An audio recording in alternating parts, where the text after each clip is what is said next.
Alright, so got blessed again today. Took another doe out of the urban spot. Super good shot placement by me. So thank God for tack, getting me ready for this season.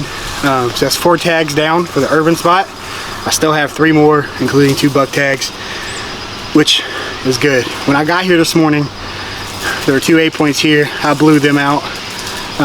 But when I took the shot, there were 12 other does right around this one.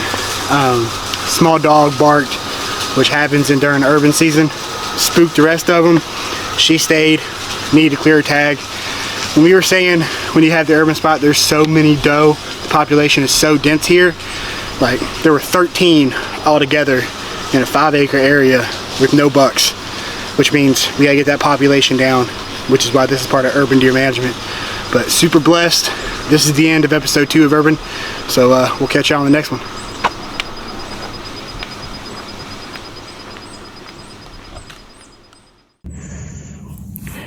So it's a maybe. I may have shot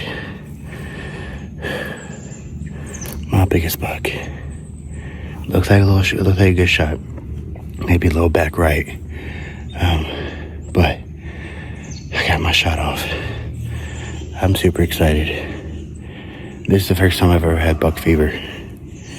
So I think I got 2 arrows in him, because I follow the sequel 1 tradition of, if you can get another arrow in him, get another arrow in him. I see 1, my other one should be down there. So I'm gonna go check in a second, but I'll keep you updated. GoPro did not decide to work. It must have got water in it or something beforehand. So, but I'm gonna get down and check these arrows.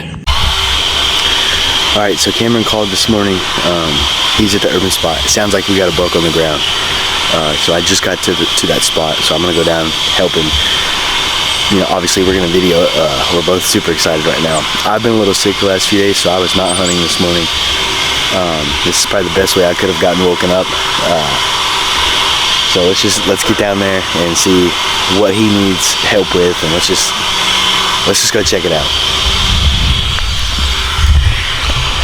We're recording live. All right, so SBD, small buck down. Small buck down. No, it's this is my first antler deer ever. Urban 8 point. Actually, I think he's a 9. 9? So earlier this morning there was a what a way to end episode 3 though. I know. There was a massive one chasing 2 does going from left to right in front of me, and I couldn't get him to stop. He was chasing. And you said you didn't even really have time to get the camera going? I didn't have any time to do anything. Okay. Because this dude came running. I rattled after I saw him, trying to get him to stop. Were they chasing does? Yeah. Okay. And then he came right to left. The 9 point did. So my tree stand is right here for the holly tree. Yep. And I shot him, just for reference. I shot, thank God for Total Archery Challenge. I shot in between these 2 trees. In between these 2 trees.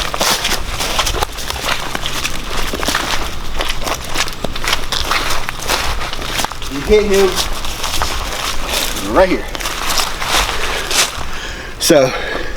Oh, I wonder if the trail cam will have him on there. Oh, it should. I'll check it in a little bit. See the blood? Yeah. Now, when I say the Evolution broadhead has done absolute work. Is that what you did? Is that what you shot him with? Shot him with the Evolution with the Rip TKO. 430 grains. Talk about that hat you're wearing, dude. Oh, so this is God Bless Bow Hunting. When Yappy came out with it, I was on the pre-order list. Not to say anything, but Cameron hadn't shoot a buck until that hat come on. So I might have to buy one now. I know. And I told him, I said, in my video, you'll see it. I said, this is now my good luck hunting hat. I ain't going nowhere without it. Again, also, I'm very sorry for how stupid I sound.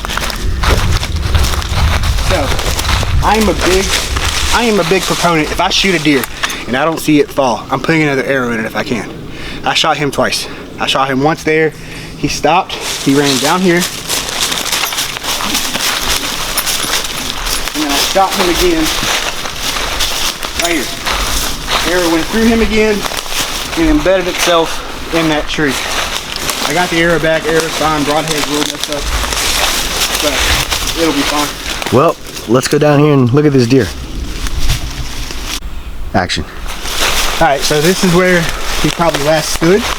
Looks like he went down the hillside. Holy cow, Cam, look at that blood spray. I know, around that tree right here, because you can see the blood come down the trail line. Yeah.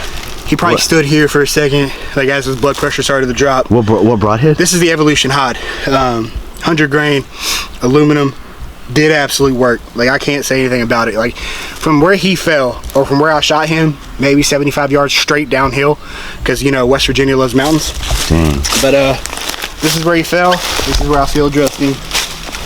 And, this is Mothman Outdoors and my Cameron. First West Virginia whitetail. So 1, 2, 3, 4, 5, 6, 7, 8, 9. This is the deer that I call Mr. Krabs. Mr. Krabs. Because he has that little crab claw on his left side. I couldn't be more thankful of him. Dude, what a pretty deer, at man. all. For my first buck ever, I couldn't be more thankful. Dude, it's the hat. Huh? It's the hat, man. I know. Big shout out to God Bless Bowhunting for this. Yesterday I saw nothing. And you said there was a bigger one than this dude? Like, the one that I saw before him was about twice his size. Holy cow. But he was chasing 2 does and I couldn't get it. I tried everything to get What's his address? Here. Somewhere. I just gotta find him. But yeah, I'm super blessed for this. I couldn't be more thankful for everybody who helped me. And it's gonna help me get this processed. Big shout out to Deer Legs, because they're gonna be the ones processing and you're mounting this deer down in Cross Lanes. But now for the fun part of getting this big boy. I don't like that he's sticking his tongue out at me. That's not very polite.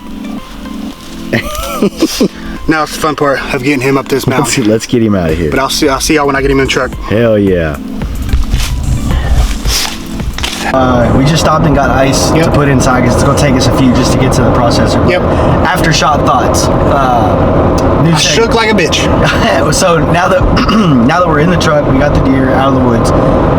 What do you think about the whole thing? How it went down, everything? Okay, so rewind again. This was my first buck ever. Second. Well, yes, but Second. First real antlered. Real bigger one. Yeah. Because last year I did kill a button buck for my first deer ever. We actually thought it was a doe. I did. I thought it was a doe. Buck fever is a real thing. I didn't shake before the shot, which I thought I would. Do you think that's just from like the experience? That, and then I also think it has to do with me being so used to being able to mentally work through my process while my heart rate is up. And that's just due to years of competing in jiu-jitsu, used to being able to work with a high heart rate. Yeah, Cameron is a purple belt in jiu-jitsu, in case you didn't know. And I've competed all over. So I have that mindset of being able to like control the adrenaline. Slow it down a little bit, control the adrenaline. Like, don't get me wrong, but after that shot was like after a big match, my hands were like shaking like a bitch. My initial shot was a little back. He still would have died, and then my second shot was right through the heart, right through the lungs. And I still firmly believe that if you can get a second arrow in an animal, do it. You're not hurting anything by putting another arrow. Like, what do? You lose a broadhead? Screw it. You just made your walk or your the hunt for the animal that much faster. So I put another arrow into him. Evolution, both. So they're both Evolution hides. And as you saw in the video, I did not have an issue tracking that animal. No. I would agree to that. Yeah, he didn't go far. What would you say, John? Maybe from where you shot him, maybe 45, 50 yards? Yeah, and honestly, I think he would have been dead sooner if it wasn't downhill. Yeah. Like, and that's the thing. The only thing that was bad about where he went is that it was like a 45-degree angle. That was it. Yeah. But that's everywhere around here. Yeah. You can't escape that. Yeah. So, after shot, I'm excited. We're going to take him over to Deer Legs. Big shout out again to Real Deal Outdoors. Yeah. If it wasn't for everybody, Matthews, Ultraview for the release, Victory. I shoot East. Like, it doesn't matter what. I've killed deer with these in this year. Everyone whose equipment that we've purchased, this is what made it possible. Yeah. Because we practiced with it, we shot with it. You know. But yeah, big shout out to James and Jamie at Real Deal. Jamie the owner, James, my bow tech. He helped me get these System X strings on. Big shout out to Gas Bow Strings. Bow strings, yeah. I always, like, it's one of those things you think about, like, those strings have been a game changer since tack for me. So I'm super excited, but this is only one. I still have 2 more buck tags. John still has 2 buck tags he can fill, and there's other monsters out there. Like I said, right before I saw him, before I saw Mr. Krabs, Mr. Krabs' big brother, Larry the fucking Lobster, walked right past chasing 2 does, and I couldn't get him to stop to save my life. But we're gonna show the fam, get him over to Deer Legs, get processed. I'm gonna Euro mount him, and then we'll see how when we get to the processor. Ready? All right, so we made it to Deer Legs. This is Mothman's premium deer processor. We love them. They've done super good work for us so far, especially for my does. I asked somebody smarter than me. We think he's about 4.5, maybe 5 years old. Oh, he's got a mass right here. I didn't even notice. Oh, yep. I didn't even notice. Could be a hematoma from maybe the shot. But John, if you want to come around here, you can see Deer Legs information. If you're in Southern West Virginia area and you're looking for a processor, we highly recommend them. They obviously do good work. Yeah, they do good work. They've been around forever. They're going to Euro mount him for me. So we're super excited. But this is going to be the end of episode 3, right? Yep, episode 3. So we'll see you on the next one. Hopefully next one we're going to get his. Actually, this could be the end of the urban episode because you're tagged out. Oh yeah, I'm tagged out for urban except for does. So this is ending urban season for 2025. Yeah. But deer season's not over. Hopefully John can get one bigger, and We'll see what happens. we'll see what happens. See you on the next one.